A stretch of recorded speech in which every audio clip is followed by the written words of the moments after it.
بنت لعب عليها شاب بالهاتف، شاب عاطل أكبر منها بسنين، يمكن بينهم حول 15 سنة في العمر.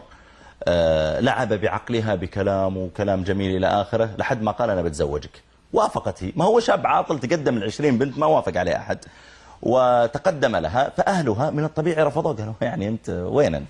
البنت عمرها 18 سنة وأنت عمرك 35 ولا عندك وظيفة وإنسان فاشل في حياته.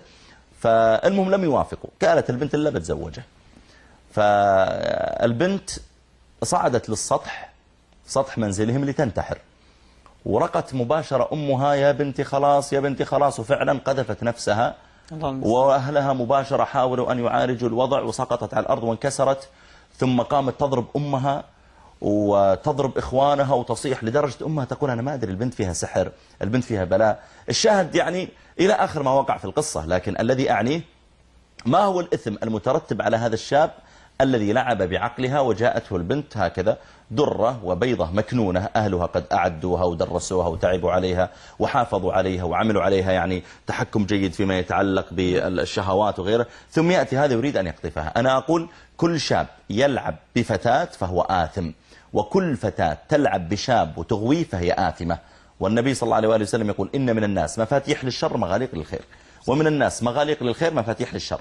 والنبي عليه الصلاة والسلام يقول في الحديث الصحيح، قال إن المرأة إذا خرجت، إذا مشت في الشارع استشرفها الشيطان. ما معنى استشرفها الشيطان؟ يعني حاول أن يزينها في أعين الرجال لينظروا إليها ويفتنوا بها.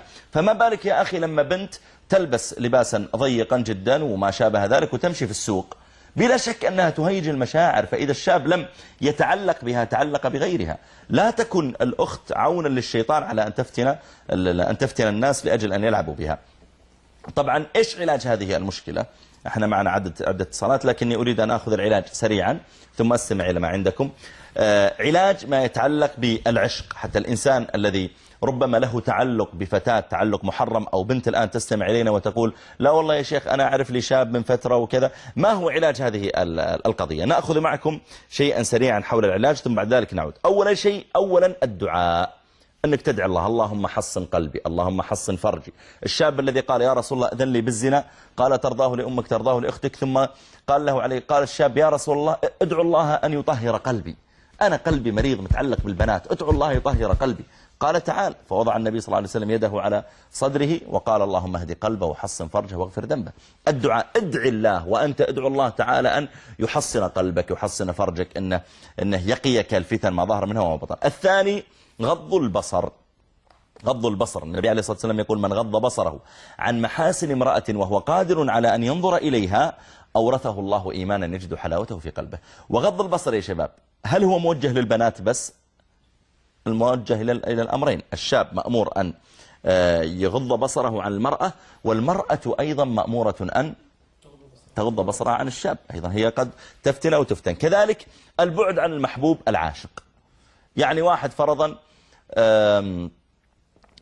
في جامعة، ليس في جامعة، ممكن في جامعة ينتقل جامعة أخرى، إذا كان لم يستطع أن يتخلص وربما دعته نفسه إلى الفاحشة، قال يا أخي السجن أحب إلي، ينتقل إلى أخرى. أو مثلا في عمل معين وتعلق قلبه بفتاة تعلقا عظيما إلى درجة أنه يصبح يمسي وهو يفكر فيها، نقول يا أخي انتقل إلى عمل آخر، ليس شرطا أن تبقى معها.